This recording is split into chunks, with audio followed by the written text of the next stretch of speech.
Frankie from Flatbush rides the Brooklyn line. Got a swagger sharp like a vintage wine. Everybody knows his name from porch to stoop. Hustle and dreams in every loop. So here we are. It's a Friday, and we're in the place nobody wanted to be. Rebuilding from the ground up. Although this is not going to be a down to the studs rebuild. I can tell you that much for the New York Jets. But we do have to start over with it looks like the three main positions on your football team: general manager, head coach, and then all of the coaching staff and the quarterback as well. It looks like as of this date, it is currently November the 22nd, 2024, 0951 hours. So here we are, and we're trying to understand why it is that we are here. And one of the things that I actually think, so we're going to go over some general manager, going to give you 6 general manager candidates I'd be fine with, but most importantly, one that we should not. um, but we got some good information, and I'm actually optimistic about this rebuild. We've been rebuilding since 1969. Oh, yeah, that's us. New York Jets rebuilding since 1969. Oy.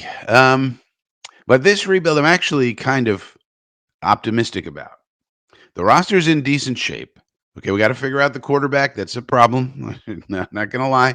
But we do have a bridge in place. We do have one youngster, and if you count Adrian Martinez, two in place that could develop maybe. I mean, Jordan Travis is the one who's got more of a chance than Martinez, but and we do have a bridge in place. Tyrod Taylor is a bridge if we need to go that way.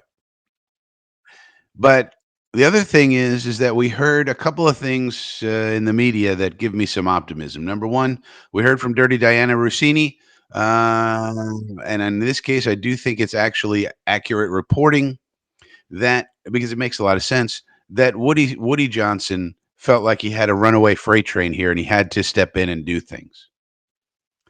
Now, the reason that makes me optimistic is because I think he's going to, obviously the new general managers that we interview, they're going to say, well, what's your role in all this? How involved are you going to be?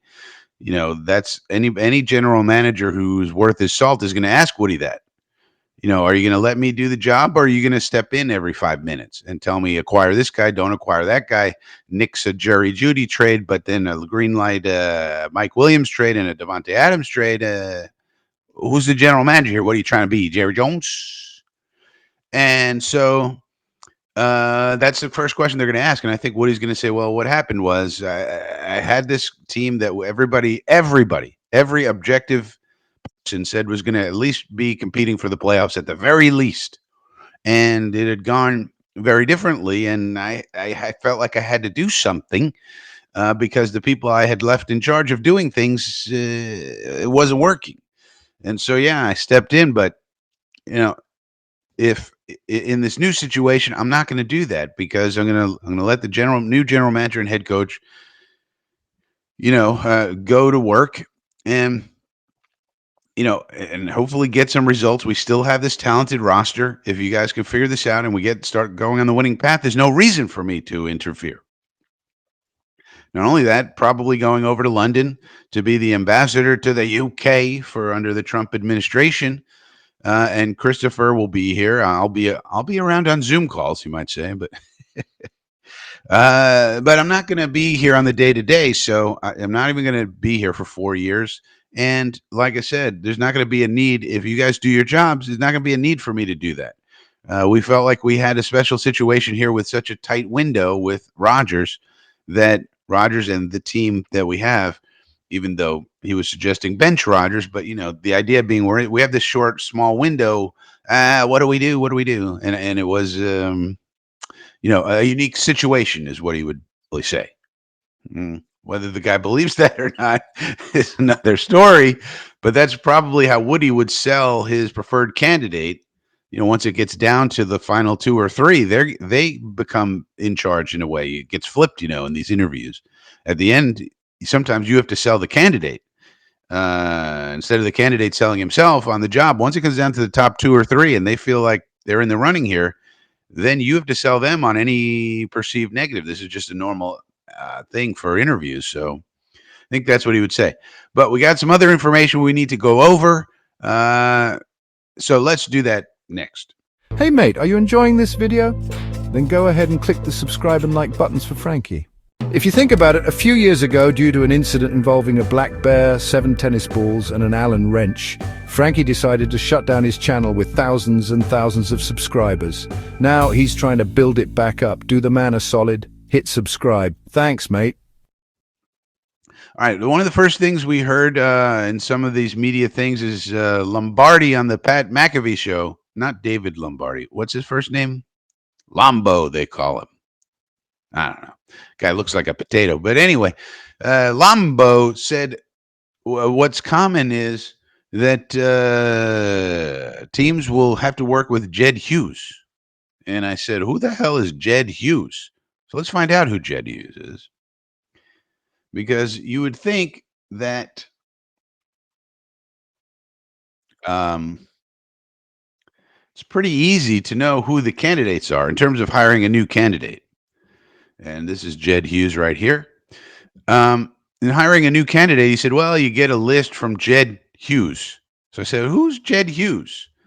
So he apparently works for this company here called Korn Ferry. They're a recruitment firm. This guy here, Vice Chairman, Global Sector Leader, Sports, whatever that means. So he's a vice chairman at Korn Ferry, and Korn Ferry is a very large recruitment firm. They're a headhunter, basically. So apparently, the NFL uses these guys.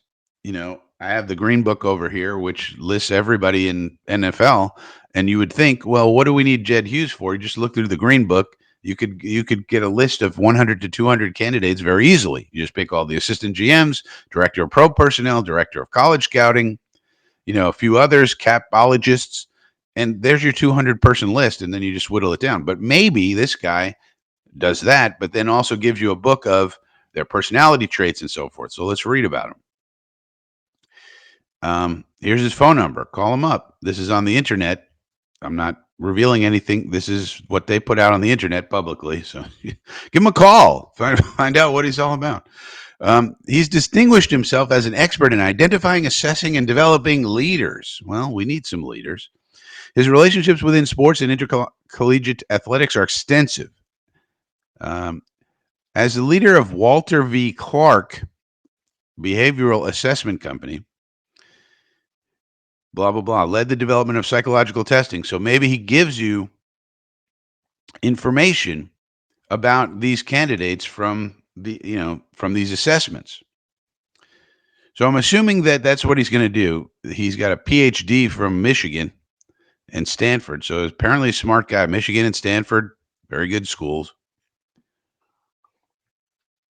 as far as academics is concerned. So maybe he gives you what you can't just get a list. You have to have some insight. So what's this Walter V. Clark Behavioral Assessment Company? Well, they're involved with DISC. Here's Walter V. Clark back in the day. The history of DISC testing. So DISC testing is basically 4 personality traits, D, I, S, and C, and it's very similar to the Myers-Briggs system. D stands for decider and all of this, and it tells you what type of person they are. Are they D dominant? So if you have a D dominant person, they're a decider. This type of person, if they're D dominant, you would not want to give them a lot of information. You would want to give them a small amount of information and say to them, okay, we need to decide between 1, 2, and 3. Which one should we go for, boss? And they say, go for number 2. And that's how you deal with them. If you give them pages and pages and pages of voluminous information, they're going to say, get out of here, narrow this down. That's not how I operate. And so forth like that. So this is what this is. The activity vector analysis. Just what are the personality types that you're dealing with? Okay. So maybe that's what the value of Jed Hughes is. He tells you what type of people are these. A list of names doesn't help you much, and a list of resumes, anybody can get that off the internet. What you can't get maybe is some of this. What type of person are they? How are they to work with? Now, I personally think all you really need to know is somebody, an extrovert or an introvert. That tells you how to deal with them. The extrovert, you could run into their office 20 times a day and they're not going to care. The introvert, you cannot do that with. So you just need to know how to deal with people and then how to match them up. And are they empathetic and or not? How do they like to take information? Very a couple of things. And now you know who they are. So it's interesting that this is who he is. So in case you're wondering why Jed Hughes is involved, this is why.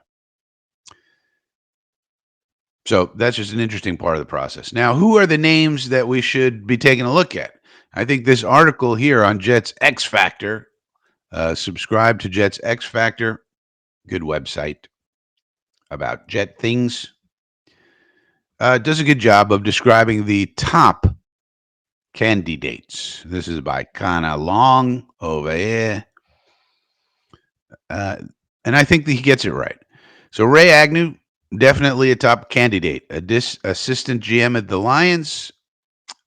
He's ready to go. He should be ready to be a GM. He has a tie with the Jets. Ray Agnew, the third is his son, and he already works with the Jets.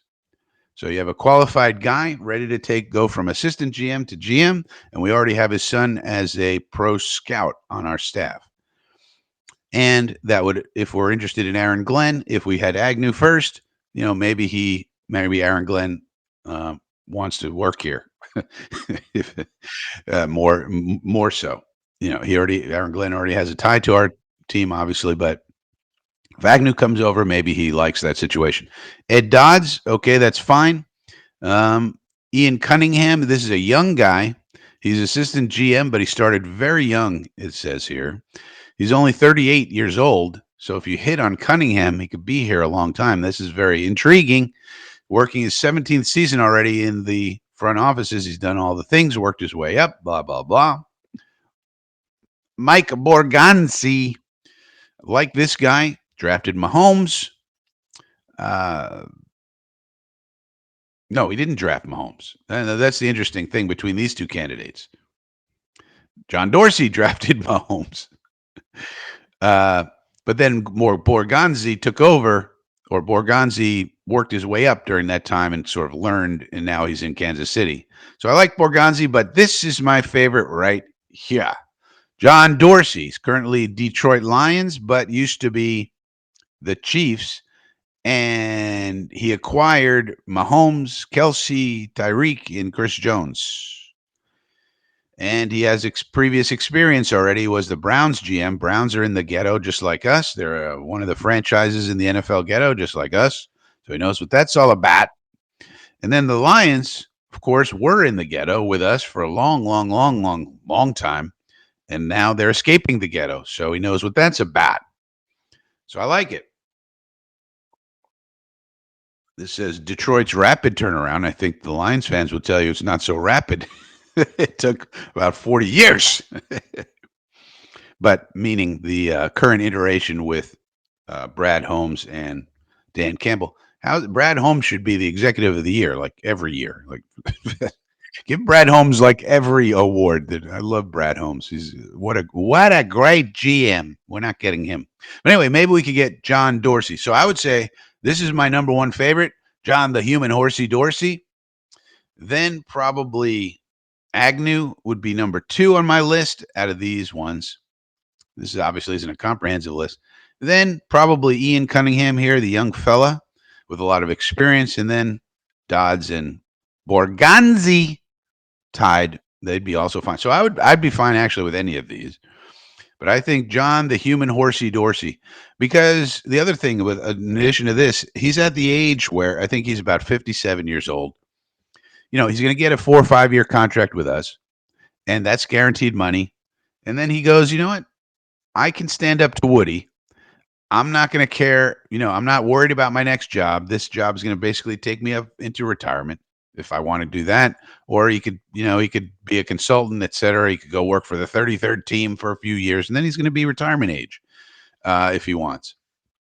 So I'm going to be able to stand up to Woody. That's an argument against a guy like Cunningham, for example. Is he going to really stand up to Woody? Does he have the bona fides to do that? Same thing with Agnew. Agnew's relatively young. In the role, he went from the Rams to the Lions, but relatively young. Is he really going to be able to stand up to Woody and say, this is how the things need to be structured? We also have to figure out what's going on with the business side, which is Jaime and his team. And then we learned about Ira, Axelrad, whatever his name is, as the consultant. There should be a silo between these two things. Sometimes in business, you actually need a silo. And then you're going to have the GM here. You're going to have the head coach here. So what's the structure that we're working on? And is the business side, and then this is Woody, and is the business side going to influence Woody on the football stuff like has been doing, or what? So that's something that the new GM is going to have to figure out and ask about. Is Jaime and Ira and all the business people going to be influencing the football, or was that just something that happened because of Aaron Rodgers in a special situation, or what? That's what we got to figure out, and that's what the answer that Woody gives to all that, and keeping his word, and maybe it even goes into a contract. If you're a new GM, you might want that in writing, that the business people are going to stay over here and do the business stuff, and the football people are going to be over here. In other words, if we're having this meeting that Dirty Diana Rossini detailed about what's going on with this football team after the Denver game, Jaime and Ira and the director of communications and other people that were described being in that meeting should not have been there. Why aren't we winning? What's going on with the defense and the offense and the quarterback and the special teams? That kind of meeting that happens all the time. But the unusual thing is that these people were in the meeting. Jaime has no reason to be in that meeting. Ira Axelrad, who doesn't even work for the Jets and is a business advisor to Woody, has no reason to be in that meeting at all. And that's the part that's unusual about it. And Woody has some splaining to do to the new GM. The new GM has to get a feel like, if you're going to hire me to do the job, you got to let me do it. If you're going to let me cook the meal, I got to buy all the ingredients. And I can't be having business people influencing what you're going to do, Woody, or influencing, what you tell me to do. You want to have the business people come up with a budget at the beginning of the year. Here's your budget, GM. Okay, that's fine. But then it can't change. It can't be, significantly reworked. You can't tell me acquire this guy, acquire that guy. You can't be saying no to Jerry Jeudy, yes to Mike Williams, no to Quinn and Jefferson, yes to this one, no to that one. That's the general manager's job. You give me the general parameters of what to work. You tell me what cash can come in and can't go out. Give me a detailed budget. This is what we're working with. This is the cash flows we want to go out this year. Can't exceed this number. All right. And then it's my job to work within that number. That's how it works. And similarly, the head coach should report to the GM, should report to the owner. I don't want this split up to where it's like, there's a third pillar and it's like head coach reports to Woody, GM reports to Woody, Jaime reports to Woody. No. Or Woody / Christopher, whatever you want to say. But that needs to be worked out. Now, what's the one name that we should absolutely not consider for any of this? In my opinion, this one, Ryan Grigson. Now, I was a little concerned because Ryan Grigson was at the head of Connor Hughes' original list that he put out in one of the shows. And when it's on a Connor Hughes list, you worry that maybe that's really coming from the Jets. But today in the second show he did about this, Grigson was not on his list. So maybe he's fallen off. The reason I don't want this guy is because I do not think this guy can really be taken seriously. Now, he has a lot of experience, and he's obviously a candidate. You see what it is down here. He's not on most of the lists you see on the internet, but you know, he's got a lot of things that you would look at and say, well, this is pretty good. He came up with the Eagles, college scouting, player personnel. Then he became a general manager. And this is the part of the resume that's going to be under scrutiny. And then got fired and has been kind of bouncing around. And now he's with the Vikings, senior vice president of player personnel over there. Now, the part of the resume that should receive the most scrutiny is when he was the general manager of the Colts. Now, during this time, they drafted one of the best quarterbacks to play for them, which is named Andrew Luck, if you remember him. Now, anybody could have made that pick, so it's not that phenomenal that they did that. But the problem is that he then did not protect him with an offensive line scheme that could allow him to be successful. And in fact, he retired abruptly from the NFL because he was running for his life too much. That is not the type of guy we need, who doesn't understand that you have to protect your quarterback. You just have to. Offensive line is the second most important position group in all of football, in my opinion. And, this is a scarlet letter on his chest. So to me, this is the one guy we cannot get out of these six. I think these are a good six over here. I'd be happy pretty much with any one of these. But the one guy I would not. Oh, I forgot about Andy Weidl. Forgot about him. And I'd take Andy Weidl too. Pittsburgh, AGM, comes up through the Ravens and the Eagles. That's fine with me. Ravens, Eagles, Steelers. You're fine with me. So there's another good candidate. So I take Weidl. So there's six there, but the one I don't want is Grigson. Can't have it. Can't have it. Can't have it. Nope. Anyway, so those, there you go. General managers, we are where we are. General manager shopping again. So let me know what you think in the comment section down below. If you're new here, subscribe to the channel. We're trying to get up to 500 subscribers. We would like your help with that. And if not, just click a like on the video. Thumbs up really helps with the algorithm. I'd appreciate it. And as always, I'll see you next time. And stay frosty. Hi guys, it's Leslie. Frankie asked me to see if you would go ahead and hit that subscribe button, okay? Wait, but why not? Frankie's gonna be mad with me if you don't subscribe. Please? Pretty please? Pretty please? Thank you, sweeties. Frankie from Flatbush rides the Brooklyn line. Got a swagger sharp like a vintage wine. Everybody knows his name from porch to stoop. Hustle and dreams in every loop. In the park he struts, hits the handball wall. Echoes hear the stories when the shadows fall. Got 1,000 tales and a confident grin. On the streets of Flatbush where legends begin. Frankie from Flatbush got the city glow, lighting up the borough with his every show. He's the heart of Brooklyn, never laying low. Frankie from Flatbush, always on the go. Bodega lights flicker when Frankie's near. He's got the rhythm, everybody cheers. Corner talks and sidewalk chalks his fame. In the Flatbush breeze you'll hear his name. Underneath the subway on the magic's real. Frankie's moves got that electric feel. From Atlantic Avenue to the urban hill.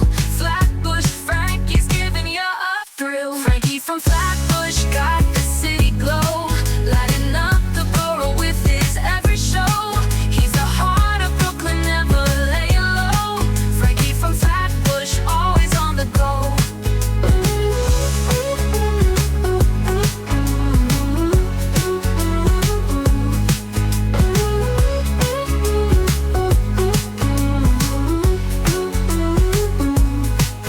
Bodega lights flicker when Frankie's near, lighting up the borough with his every show. He's the heart of Brooklyn, never laying low. Frankie from Flatbush, always on the go.